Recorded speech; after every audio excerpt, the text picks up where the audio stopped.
इस वीडियो को हमने 3 पार्ट में बांटा हुआ है।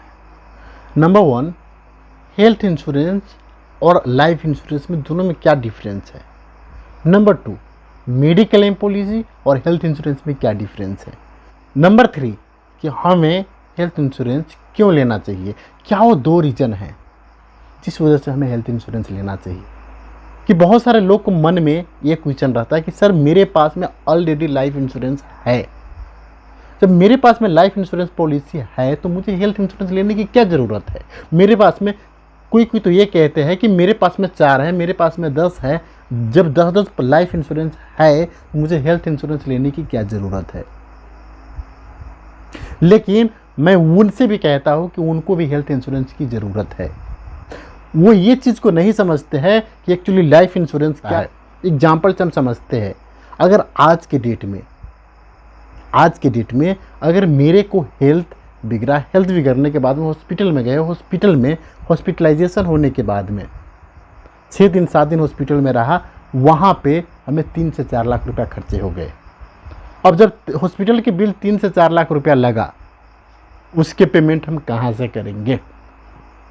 क्या जो हम लाइफ इंश्योरेंस लिए हुए हैं उस कंपनी के पास में जाकर बोलेंगे कि हमारा हेल्थ बिगड़ा, हमने 3 से 4 लाख रुपया खर्चा हुआ है और 3 से 4 लाख रुपए मुझे वापस चाहिए। हम कभी नहीं बोलेंगे। तो इसके लिए होता है हेल्थ इंश्योरेंस। मतलब हेल्थ इंश्योरेंस के मतलब ये आपको एक्सपेंसेस को रिकवरी करता है, लेकिन लाइफ इंश्योरेंस आपको इनकम को रिप्लेस करता है। कि हेल्थ इंश्योरेंस में कि जब जब आपको हेल्थ बिगड़ेंगे, जब जब आपके परिवार को हेल्थ के रिलेटेड कोई खर्चा होगा, उसको रिकवरी करने के लिए हेल्थ इंश्योरेंस कराया जाता है। इसलिए हेल्थ इंश्योरेंस आपको भी चाहिए, आपको ऑल फैमिली को चाहिए। लाइफ इंश्योरेंस भी चाहिए, लाइफ इंश्योरेंस तो अलग है, लेकिन हेल्थ इंश्योरेंस भी चाहिए। अब मेडिकल क्लेम पॉलिसी और हेल्थ इंश्योरेंस में क्या डिफरेंस है। दोनों में अगर प्रैक्टिकल देखा जाए तो कोई डिफरेंस नहीं है। जब मेडिकल क्लेम पॉलिसी आया था तो मेडिकल क्लेम जब हॉस्पिटल में कोई भी खर्चा होता था, उसको हॉस्पिटल से पहले नहीं और हॉस्पिटल के बाद नहीं।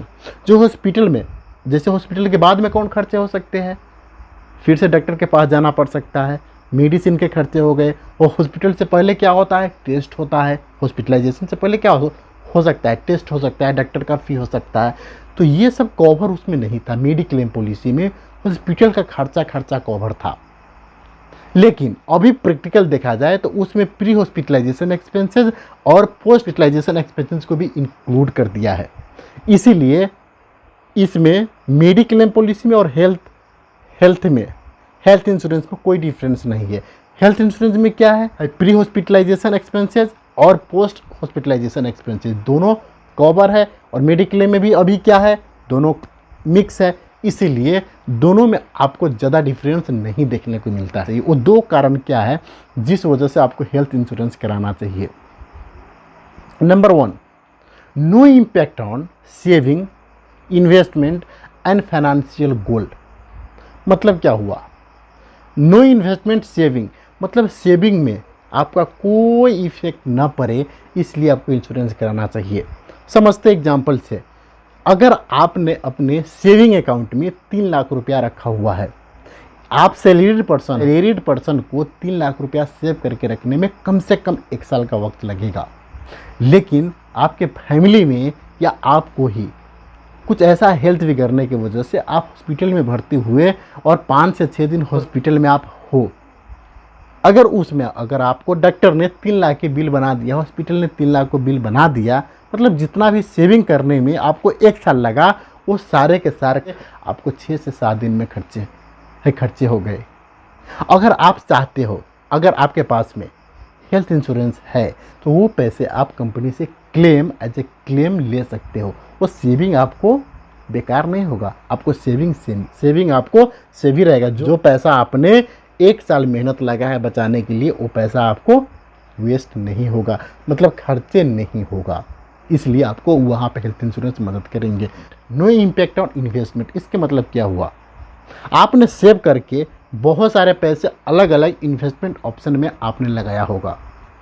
अगर आपके पास, इसके लिए भी एग्जाम्पल से समझते हैं, अगर आपने सेव किया है, आपके सेविंग अकाउंट में टोटल 2 लाख रुपया है, लेकिन अचानक आपके फैमिली के ऊपर, आपके ऊपर कुछ ऐसा हेल्थ इशू आया जिस कारण से खर्चा हो गया। मतलब 2 लाख रुपया तो अपने, 2 लाख रुपया तो सेविंग से काम चला लोगे, फिर भी 10 में से 2 गए, 8 बचा। 8 लाख रुपया के लिए अब क्या करेंगे? 8 लाख रुपया के लिए जो भी आपने इन्वेस्टमेंट किया है, उस इन्वेस्टमेंट को आप क्या करेंगे? ब्रेक करेंगे। उस इन्वेस्टमेंट से आप पैसे निकालेंगे और पैसे निकालने के बाद में जो 8 लाख रुपये है, 8 लाख फिर आपको काम चलेगा। मतलब आपका सेविंग भी गायब, इन्वेस्टमेंट भी गायब। अगर आपके पास हेल्थ इंश्योरेंस है, उसका कवर 10 लाख है, तो आपको 10 लाख रुपया लोन लेने की ज़रूरत नहीं है, इन्वेस्टमेंट तोड़ने की ज़रूरत नहीं है, सेविंग तोड़ने की ज़रूरत नहीं है। वो पैसे आपको कौन देगा? हेल्थ इंश्योरेंस कंपनी देगी। तीसरा, no impact on financial dream, financial goal. इसके मतलब क्या हुआ? अगर आपके 10 साल बाद में या 15 साल बाद में, 10 साल बाद में आपका चाइल्ड एजुकेशन है और 15 साल बाद में चाइल्ड मैरिज है, ये दोनों आपका फाइनेंशियल गोल है। इस गोल के लिए मान के चलो, एग्जाम्पल से फिर समझते हैं, आपका बच्चे के एजुकेशन के लिए 20 लाख चाहिए और शादी में आपका 50 लाख चाहिए। ये पैसे कमाने के लिए 20 लाख और 50 लाख, टोटल 70 लाख हो गए। ये फाइनेंशियल ड्रीम के लिए 70 लाख एक्सेलरेटेड पर्सन को कमा लेना बहुत मुश्किल होता है। इसीलिए वो क्या करते हैं? इन्वेस्टमेंट करते हैं। वो इन्वेस्टमेंट के लिए क्या चाहिए? समय चाहिए, तभी तो पैसे आपको ग्रो होंगे। लेकिन जब आप बीच में ही इन्वेस्टमेंट को तोड़ देंगे, बीच में ही आप जो सेविंग कर रहे थे वो सेविंग ही नहीं करेंगे, तो आप इन्वेस्टमेंट नहीं करेंगे, और जब इन्वेस्टमेंट नहीं होगा तो आपका वो ड्रीम कभी पूरा नहीं हो सकता। अगर आप जो सेव कर रहे थे वो सेवे नहीं करेंगे तो इन्वेस्टमेंट कहाँ से होगा? और जब इन्वेस्टमेंट नहीं होगा तो जो आप फाइनेंशियल गोल लिए थे वो कभी पूरा नहीं हो सकता। इसीलिए आपको हेल्थ इंश्योरेंस, पहला रीज़न हेल्थ इंश्योरेंस क्यों लेना चाहिए हमने कंप्लीट कर लिया। अब आते हैं दूसरा रीज़न में, टू डील विद इन्फ्लेशन। मतलब क्या हुआ? आजकल लाइफ स्टाइल डिजीज़ का कमी नहीं है। कोई ऐसा परिवार, कोई ऐसा मेंबर नहीं है कि जिसके परिवार में हेल्थ पे खर्चा ना हो रहा हो। ये लाइफ स्टाइल डिजीज़ आजकल बहुत तेज़ी से बढ़ रहा है। उसके साथ साथ मेडिकल, जो हॉस्पिटल के बिल, जो मेडिसिन का खर्चा, वो भी बढ़ रहा है। तो जो ये इन्फ्लेशन बढ़ रहा है, इन्फ्लेशन को हमें कंट्रोल करने के लिए, अगर इन्फ्लेशन बढ़ रहा है, जैसे मैं आज की डेट में जो डॉक्टर का फ़ी 500 था, नेक्स्ट ईयर वो 500 नहीं रहेंगे। आज जो हॉस्पिटल के बिल 2 लाख आता था, नेक्स्ट ईयर सेम हॉस्पिटल में जाएंगे सेम डिजीज़ के लिए तो 3 लाख रुपया हमें देना पड़ेगा। क्यों? क्योंकि मेडिकल इन्फ्लेशन, डॉक्टर का फ़ी बढ़ गया है, मेडिसिन बढ़ गया है, रूम का किराया बढ़ गया है, हर चीज़ बढ़ गया है। इन्फ्लेशन, इस इन्फ्लेशन को, इस मेडिकल इन्फ्लेशन को बीट करने के लिए, हमें इससे कम्पीट करने के लिए, हमें जो हेल्थ अच्छे भी रहे और हमारा सेविंग किया हुआ पैसे भी सेव रहे, इसके लिए हमें हेल्थ इंश्योरेंस की ज़रूरत है। अगर हमारे पास हेल्थ इंश्योरेंस नहीं रहा तो जो पैसे हमें जमा करने में, उसको बचाने में हमें 1 साल का समय लगा हो, वो पैसा को हमें खर्च करने के लिए 1 हफ्ता भी कम पड़ जाता है।